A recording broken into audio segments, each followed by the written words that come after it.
Telugu Desam party ఇచ్చేటువంటి offer ఏదైతే సీట్లు నేను అంగీకరిస్తే నేను అన్ని విధాలుగా ఫ్లాప్ అవుతాను, జన సైనికులు కూడా తనరే వైపు రాకపోతే రాజకీయంగా నష్టపోతాననేటువంటి నిర్ణయానికి వచ్చిన తర్వాతే ఈ విధమైనటువంటి వాదాన్ని బయటికి వదిలేరని నేను అనుకుంటున్నా.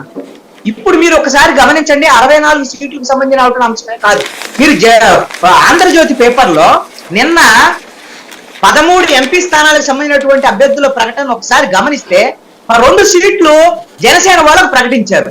ఆ 2 సీట్లలో మీరు ఒకసారి గమనిస్తే బాలశౌరి అయితే పవన్ కళ్యాణ్ వచ్చి కలిశాడు, తర్వాత అయినా ఆయన చేస్తాడు, 4వ తారీఖున చేస్తాడని అంటున్నారు. కానీ ఈ సానా సతీష్ అనే అతను కాకినాడ ఎంపీ అభ్యర్థి జనసేన వేశారు. ఆయన జనసేన పార్టీ అండి. ఆయన నారా లోకేష్ కి అత్యంత సన్నిహితులైనటువంటి వ్యాపారవేత్త. ఆయన తెలుగుదేశమో తెలియదు, జనసేనో తెలియదు, జనసేనతో ఆయన మరి సంబంధాలు ఉండేలేవో ఆ పార్టీ వాళ్ళు చెప్పాలి. నాకైతే జనసేన పార్టీ అని నేను అనుకోవట్లా. ఆయన నారా లోకేష్ కి అత్యంత సన్నిహితులుగా నాకు తెలుసు. అలాంటి వాడు అంటే ఇప్పుడు ఇంకొక స్పెషాలిటీ కూడా ఉంది. ఒకప్పుడు అప్పుడు చీఫ్ జస్టిస్ తో గొడవ అయింది చూడండి, ఆ టైంలో మోడీ మీదన వ్యతిరేకంగా సిబిఐకి సిబిఐ ఇష్యూలో స్టేట్మెంట్లు ఇచ్చింది ఆయనే. సిబిఐ దాన్ని ఆయన మీద విచారణ కూడా జరిపింది.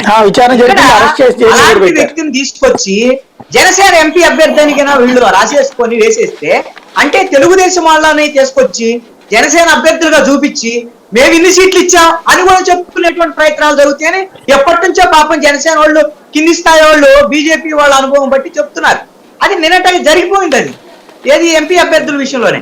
ఇవన్నీ కూడా ఇప్పుడు ఆంధ్రజ్యోతిలో వార్తలు వచ్చాయి అంటే అర్థం ఏంటి? ఆంధ్రజ్యోతి ఇది ఒక రకంగా తెలుగుదేశం పార్టీకి సంబంధించినటువంటి మౌత్ పీసు, వాళ్ళ అధికార ప్రతినిధిగా ఆయన మాట్లాడినట్టు. ఆయనే 64 సీట్లని రాస్తారు, జనసేనకి ఇస్తున్నారని. మరి ఆ విధమైనటువంటిది అంతా కూడా మళ్ళీ ఫేక్ కానీ మళ్ళీ వాళ్లే కంప్లైంట్లు ఇవన్నీ వ్యవహారాలని చేస్తారు. అసలు ఎన్ని సీట్లు ఇవ్వాలనుకోండి ఏదనేది గందరగోళం సృష్టించే ప్రయత్నం తెలుగుదేశం వైపు నుంచే జరుగుతున్నాయి.